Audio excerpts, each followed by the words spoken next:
আজি মই এই ঘৰটোলৈ শিফ্ট হ'লোঁ। আচলতে মোৰ কাৰণে এই চহৰখন একেবাৰে নতুন। নতুন চাকৰি, চহৰখনো অচিনাকি। মা দেউতা সুখী, কাৰণ তেওঁলোকৰ মতে মই স্বাৱলম্বী হ'লোঁ। তেওঁলোকৰ সপোনবোৰ পূৰণ হ'ল।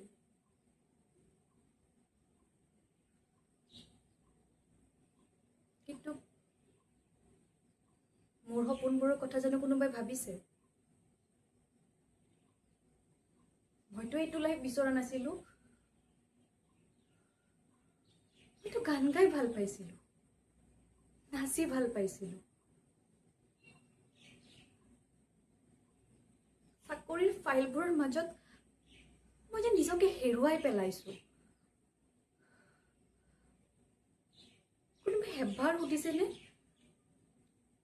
তুমি কি হ'ব বিচাৰা?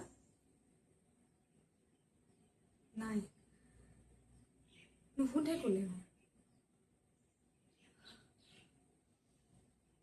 কাইলৈৰ পৰাহে আকৌ 9 বজাৰ নিৰহ ৰুটিনটো আৰম্ভ হ'ব।